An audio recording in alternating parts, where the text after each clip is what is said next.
মই পূৰ্বতো কৈছিলোঁ যে আমি কথা দিছিলোঁ যে আমি প্ৰায় আমাৰ শিমলাগুৰিৰ পৰা আমাৰ যি হেৰিয়া এলেকা মানাহলৈ এই মানাহলৈ 22 কিলোমিটাৰ জোৰা ৰাস্তাটো ইতিমধ্যে অসম মালাত এপ্ৰুভ হৈছে আৰু এই এপ্ৰুভ হোৱা যিটো মানে টকা সৰ্বমুঠ টকা প্ৰায় 34 কোটিৰ ওপৰ।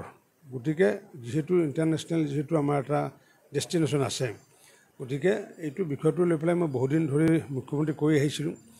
হোৱা নাছিল কাৰণে মই তেতিয়া কৈছিলোঁ আমাৰ মানুহ আহিব, সৰুপেটা হৈ পেলাই আহিব।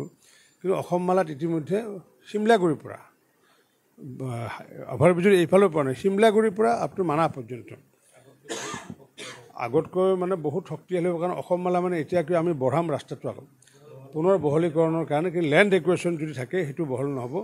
লেণ্ড একুৱেশ্যন নাথাকাকৈ আমি বহল কৰি পেলাই অসম মালাৰ জৰিয়তে শিমলাগুৰিৰ পৰা মানাহলৈ ৰাস্তা ইতিমধ্যে অসম চৰকাৰে চেংচন দিছে। আৰু মই কথাষাৰ কৈছিলোঁ আজি আনুষ্ঠানিকভাৱে মুখ্যমন্ত্ৰী ডাঙৰীয়া হৈ পেলাই চৰকাৰ হৈ পেলাই ঘোষণা কৰিম। আমিতো আশা ৰাখিছোঁ যে এইটো নৱেম্বৰ মানত মানে টেণ্ডাৰ হোৱাৰ সম্ভাৱনা আছে।